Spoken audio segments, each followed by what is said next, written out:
A partir de agora você já pode enviar a sua pergunta para a gente, 9979-3532 é o telefone. E aí você faz a sua pergunta. Se você quiser ligar para a gente, o João Zanini, que está conosco aqui hoje, atende você no telefone 3433-2528. Como é que você está? Tudo bem? Tudo certinho. Tudo tranquilo? Um dia bonito desse de sol, né? É verdade, né? Trazer um pouquinho de alegria. Que bom. Preparada? Preparadíssima, vamos Através lá. do site e através de mensagem de texto, a gente recebeu aqui muitas perguntas. Algumas perguntas de modo simples, assim, são questões mais simples. Algumas questões curiosas e outras questões que têm que ser resolvidas na justiça. E eu vou começar fazendo as perguntas aqui. Enquanto eu faço as que já chegaram pra gente, você pode fazer a sua também. E aí, lembrando que você pode fazer perguntas sobre direito de família. Não sabe o que é? O que é o direito de família, doutora? Direito de família é aquele direito que tutela a família, por assim dizer. Todas as obrigações e direitos acerca da família, a respeito de guarda, adoção, pensão, divórcio, alguma coisa com direito de herança que é direito de sucessão, mas que envolve a família, então. Isso é mais uma divisão jurídica, mas que podemos resolver aí, solucionar.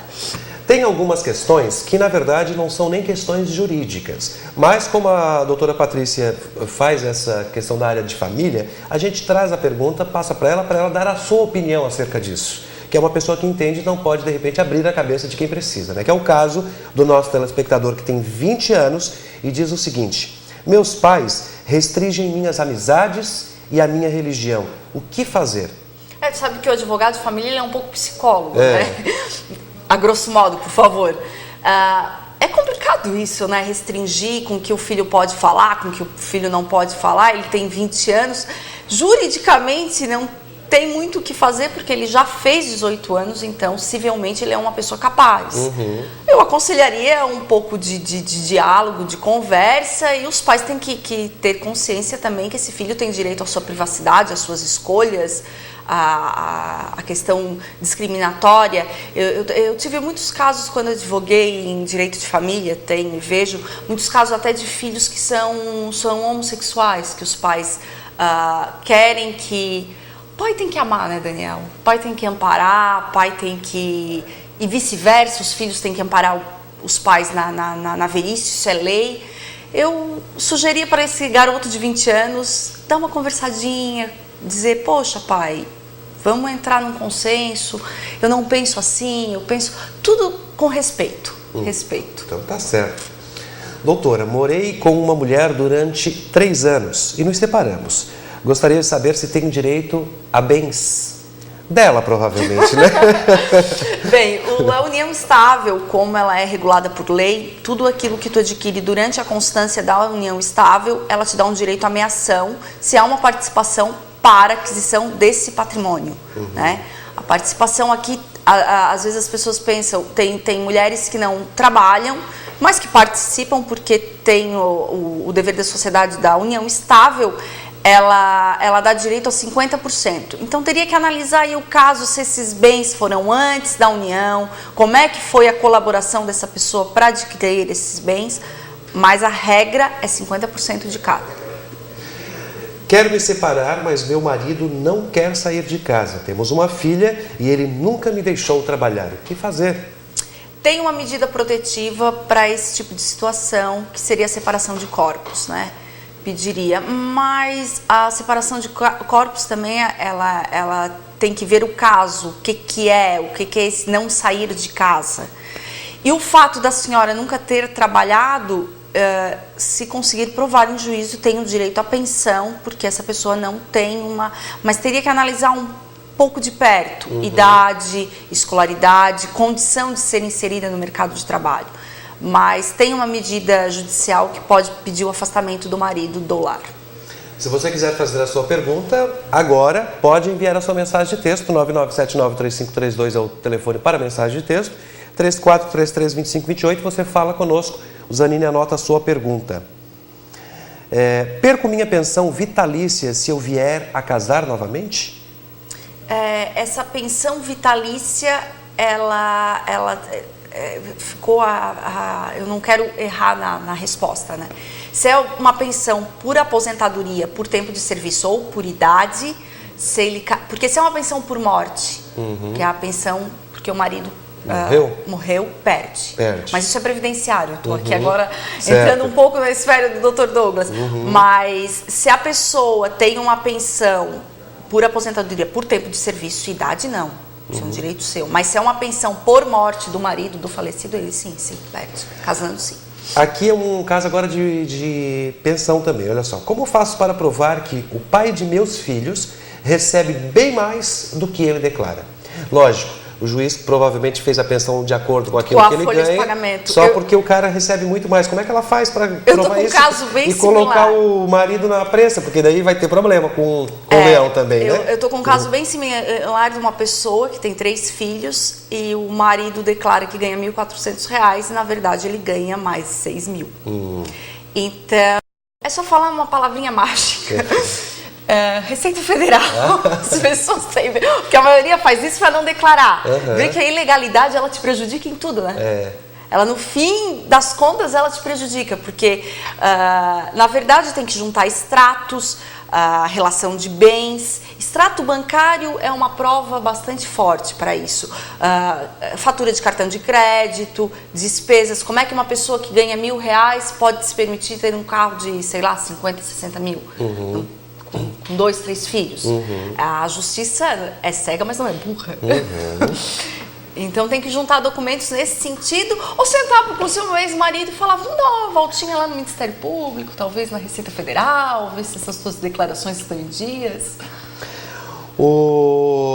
Outras perguntas aqui, eu vou procurar depois umas perguntas mais, assim, curiosas, mas por enquanto eu estou indo por ordem aqui de chegada, né, que as pessoas deixaram no nosso site, e a pergunta é o seguinte: namoro uma garota desde 2008, ou seja, há 4 anos. Quando ela passou a morar comigo, ela tem direito aos meus bens? Os que eles adquiriram na constância da união estável, sim. Os que ele já tinha antes, não? Não, o que ele já tinha antes, não, mas no momento que foi morar junto... Casamento é um contrato, sabe, Daniel? Um contrato bom e ruim. Primeiro é meu bem, depois é meus bens. Entendi.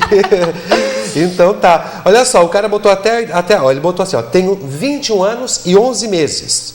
Mês que vem ele vai completar 22. E minha noiva tem 15 anos. Podemos nos casar no civil? Meu Jesus, posso dar minha opinião pessoal? A opinião pessoal e a jurídica. 15 anos... Casar já, né? 21 também, vamos curtir um pouquinho a vida, amadurecer um pouco. Mas 15 anos ela teria que ter autorização dos pais, porque ela não é maior de idade perante a lei. Ela não poderia, até se ela tivesse 16 anos, uma autorização parcial, uma emancipação, mas 15 anos... É difícil? Para casar no civil. É complicado. Não, os pais têm que autorizar, mas é complicado. Espere mais um pouquinho. Até para ver se é isso mesmo, né? Casamento é compromisso, hein? Casamento é eterno enquanto dura. Então tá certo. Saí de casa por conta de brigas com o meu marido e deixei as minhas filhas. Agora, posso conseguir a guarda delas?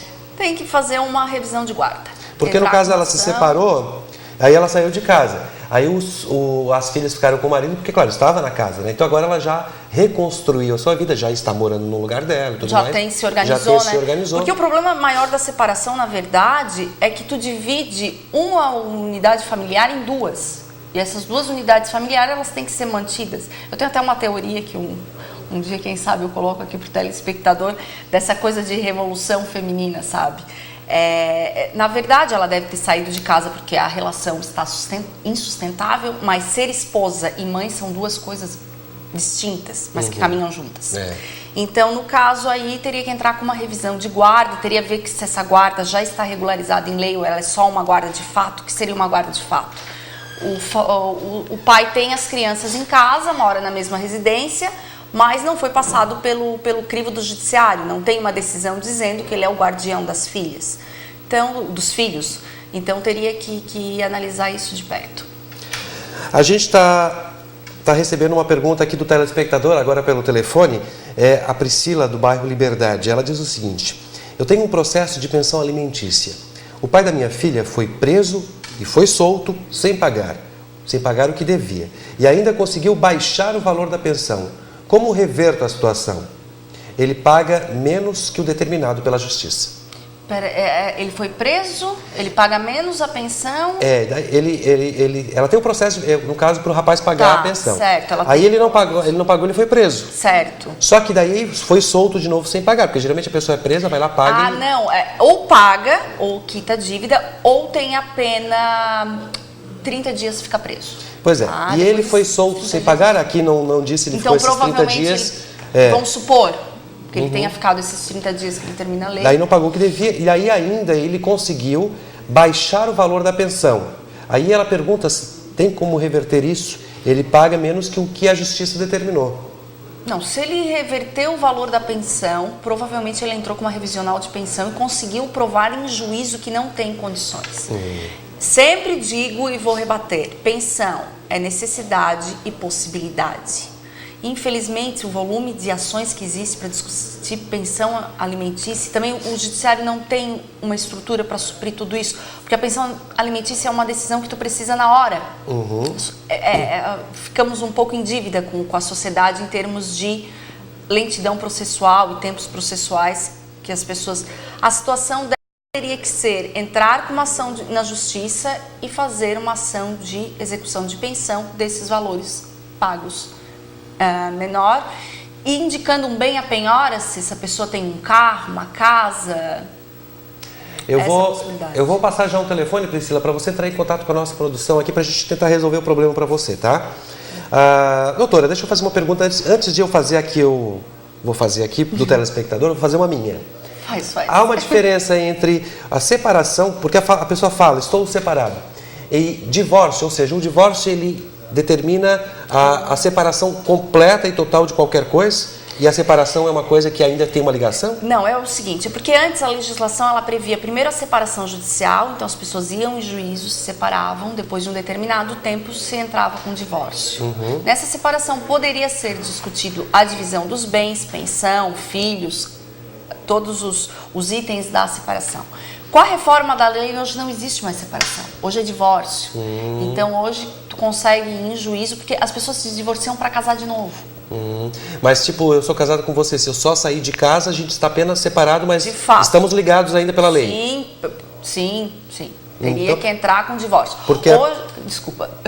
Não, pode continuar. Hoje há a possibilidade de fazer isso através de um cartório, quando não há envolvido menores.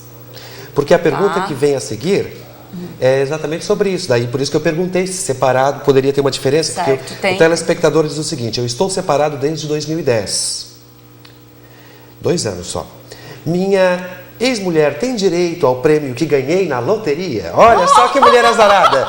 Ela 2 anos atrás ela separou e o cara ganhou na loteria agora. Não, se tiver separado judicialmente não tem nem que discutir. Está separado? Está separado, não tem direito. Não agora, tem direito. se tiver só... Se não tiver separado judicialmente... Ele pode ocultar esse prêmio, não precisa dizer para a mulher. Até porque não falou, tem mais, né? E se ela vir a requerer a parte dela em juízo, ele tem que provar que ele está separado de fato. Que ganhou o prêmio depois dessa separação. A separação, ela não é o casamento não é um meio de enriquecimento, como as pessoas pensam. Na minha opinião, né? Eu conheço tantas pessoas que casam por dinheiro. O casamento é uma instituição familiar que tem uma função social e principalmente criar um indivíduo e haver um pouco de valores, né? Pra gente encerrar o quadro aqui, eu quero dizer para você que o nosso quadro Direito de Família ele é assistido em todos os lugares do Brasil, assim como todos os quadros que nós apresentamos aqui. Então vem perguntas, a gente já recebeu aqui perguntas de São Paulo, de Belo Horizonte, enfim. E a gente quer mandar um abraço para... o pessoal da Itália, em especial a um colega, que é o Daniele, que é um jornalista, que estuda português, depois que ele fala espanhol e italiano. Então ele está acompanhando pela internet. Há uma pequenininha, que é minha fã, que é a Luna, e há uma amiga do coração, que é a Simona também, que está nos assistindo. Todos da Itália? Todos. Então, tchau. Como é que se... Um salute a tutti, é? da Itália. Então tá certo, agora eles entenderam melhor. Então verdade. Tá bom. Ficou muitas perguntas aqui para serem respondidas, mas eu vou dar um telefone para você entrar em contato com a nossa equipe de jurídica aqui, que faz um trabalho para a gente bacana, que ajuda nós nesse sentido de informar, que é o telefone, anote, 9696-8101. 8101. Então você que tem qualquer problema relacionado a isso que a gente conversou aqui, você pode ligar para esse telefone que durante 24 horas vai ter alguém para atender você, tirar as suas dúvidas, encaminhar você para a melhor forma de resolver o seu problema. Atenção, Priscila e as outras pessoas que participam com a gente também. 9696-8101. 9696-8101. Doutora Patrícia, muito obrigado pela sua participação nesta quarta-feira. Voltamos na semana que vem com muito mais perguntas que eu tenho aqui. E olha, tem umas perguntas aqui que às vezes a gente Mas o direito de família ele é apaixonante, né? Porque tem tudo, né? Tudo que tu imagina. Trata da vida das pessoas de forma direta. É diferente de discutir uma matéria de direito civil sobre uma propriedade que não tem envolvimento afetivo, emotivo. Eu gosto do direito de família por isso, porque ele evoluiu com a sociedade. As pessoas não sabem, fazendo um adendo, mas a lei do divórcio surgiu no Brasil porque a filha do Getúlio Vargas se separou e não tinha lei. Então vê que não é a lei que acompanha a sociedade. Não é a sociedade que acompanha a lei, ao contrário, é a lei que acompanha a sociedade. A lei está a favor da sociedade. Isso é muito interessante no direito de família. Então tá certo. No Facebook, procure lá na nossa página o Você Sem Cigarro e faça parte da nossa campanha. Doutora Patrícia, muito obrigado. Nos vemos na semana que vem. Eu já te falei isso, eu acho. Um abraço a todos. Né? Bom feriado. Ah, é verdade.